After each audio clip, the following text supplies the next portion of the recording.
everybody, how's it? Aloha. Okay, another new group, Epica, the Skeleton Key.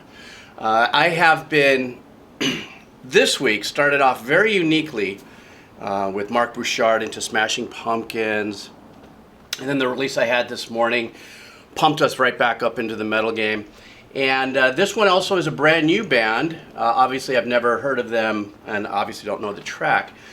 But I'm beginning to realize if I do just a little bit of research and I kind of familiarize myself that this band or this project or this group is part of a huge metal theater European movement that I don't know enough to know if there are other places in the world that have these kind of metal opera theater type groups and stuff and performances. So please enlighten me with that, you know. And I'm not saying that like being Bobo or something like that. I'm just kind of, for the better use of the word, ignorant of what's out there because my little bubble as a media composer is, you know, leading me into some great journeys. But I don't know everything, obviously. I always declare that. I can't pronounce things most of the times.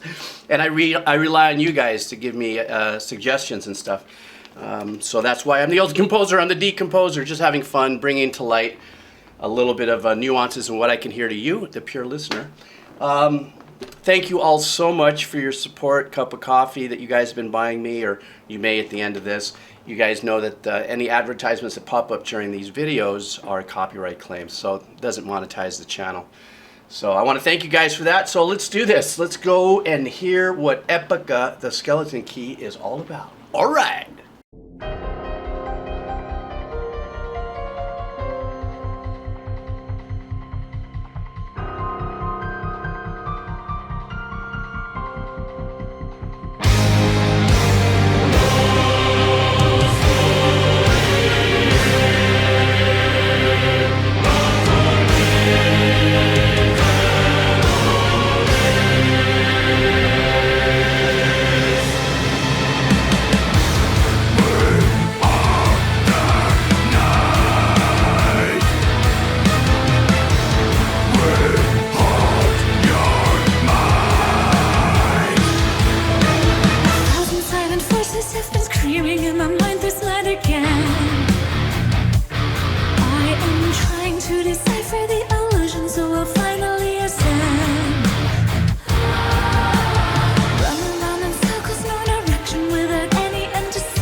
Wow, this is tremendously huge. Now, let me look.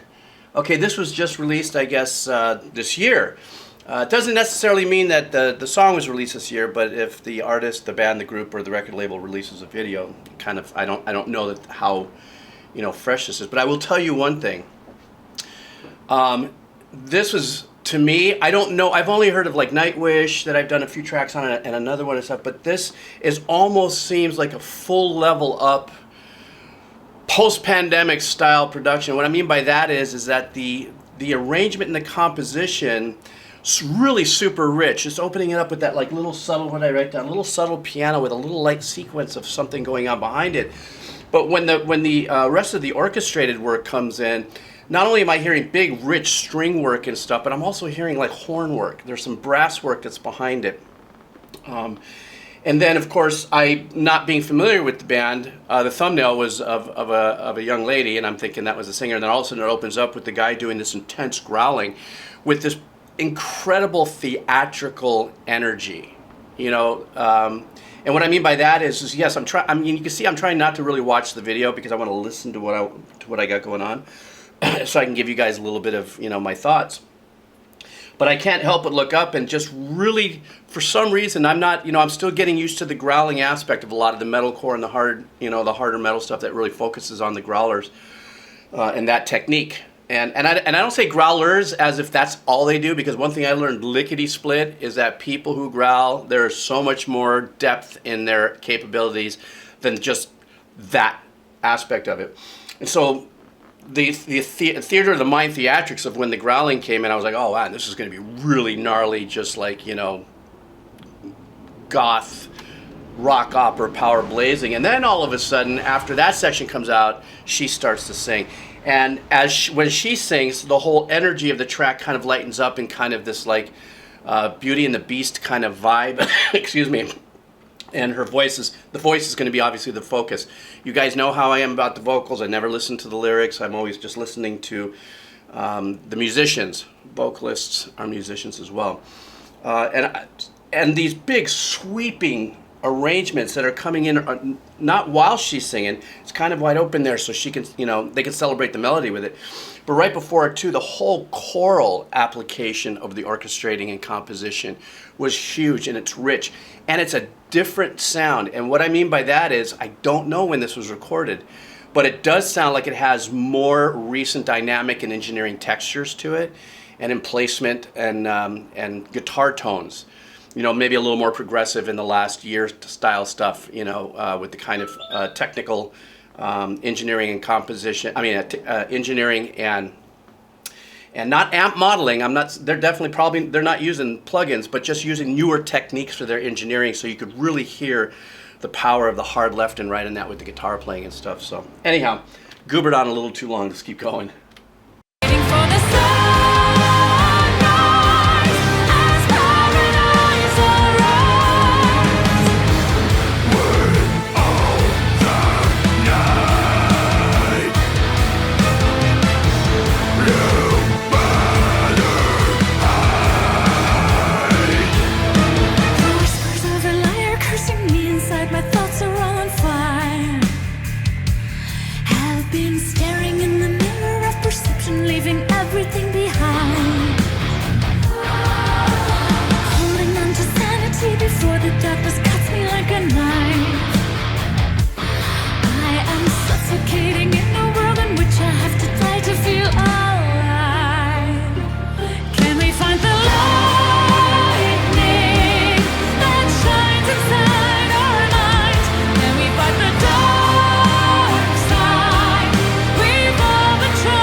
Okay, I promise we'll go back and get into this properly without me just doing a dead stop like this. But the unique, I've always considered, and I say this, I don't care who pushes back, the engineer during the recording process for the record companies or whatever are as much part of the band as the band is. And I only say this, I'm not being that, old engineer saying, we never get credit. No, that's not it. And mostly engineers are pretty humble about that. But the unique dynamics of moving things around, in other words, that guitar is pounding you just for a certain section. Then it drops behind, and then the more orchestrated and powerful arrangements in support of the hook come up forward. So you can hear that dynamic, and I love that in the delivery. When you're listening to this in cans, this is definitely a headset experience. Very wide open in its mixing. There are, big wide pads, big wide orchestrated sounds and stuff. Is that when you can mess with that in the cans, I'm hearing, you got like I said earlier, the guitar's in your face, then it's dropped back, orchestration comes up to support her in the hook. That's another thing. What a great hook. Da, da, da, da. I'm already in my head. Please, I'm not going to sing it. Definitely not like her, but not like, just forget it, I'll blow it. But the hook is really, really super strong, and it comes back and it feeds in. But this particular journey, like I always say this, I don't know where this track is on this project or album. And a lot of times especially for these kind of bands or projects, it's a story from, you know, cut one to the fade out of the album and stuff. But this is very powerful. And I also love the fact that when they break down into the verses and it's just her with some of the more, compared to the rest of it, lighter composition and performance by the musicians, that's all dynamics, that all up and down and coming in, hit you with the hook and now this and stuff. So anyhow, I'm sorry I get a little animated with my stuff. So let's see what we got here. Maybe there's a guitar solo coming, I don't know, let's hear.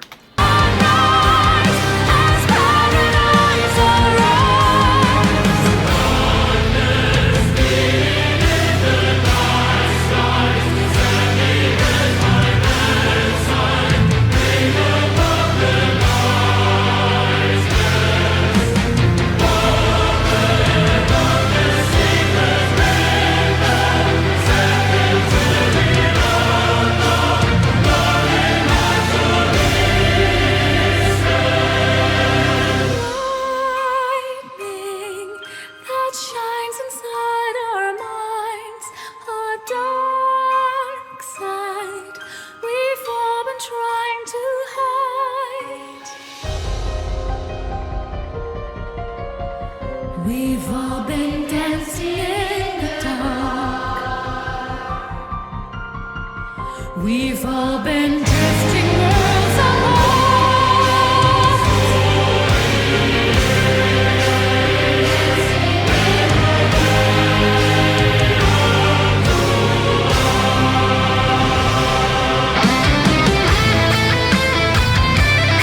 Okay, wait, I'm gonna go back into the solo. I just have to rinse on this really quick. That delicate passage of it all shutting down with just her. And sometimes, you know, it could be a Celeste, a high piano or something, the little bells, kind of reminds you of a music box kind of vibe. What a wonderful voice she has. Now, I'm not a vocal coach and I'm not going to butter off on techniques and stuff because I just know what I like to hear.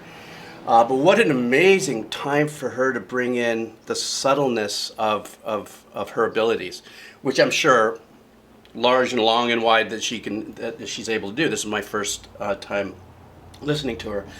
But I love that the production, the composition, the arrangement by the band is thinking along those lines. This is a complete theatrical journey of a lot of up and down and power and turn and stuff like this. Now the video, I'm trying to stay away from it, but it's shot really well too. So I'm kind of like going, wow, this is really cool. But I'm trying to go, oh no, listen. Okay, let's get to that solo. I know, some of you guys probably just got all Heimlich maneuvered and went, but here we go.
Jeez, I was completely consumed by the last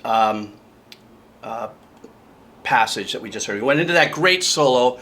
I love that solo. I mean, I always get ready every time I hear solo coming in, or if I feel a solo's coming. I don't know what to expect. Sometimes it's not a solo of an instrumental. Sometimes it's complete bridged. It steps out and it could be a completely different instrumentation. But you know, I did get a little cheater from that last stop that I tried to pull before I heard the solo coming in.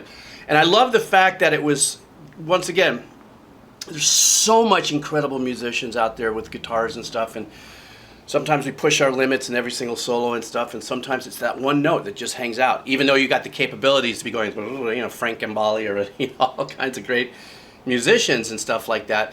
The fact that it's a lot of that tasteful stuff. At the very end of that solo, there was a really nice little very nice little sweep that happened in the solo, but it was done in a tempo that kind of gave it this kind of fun uplift into it.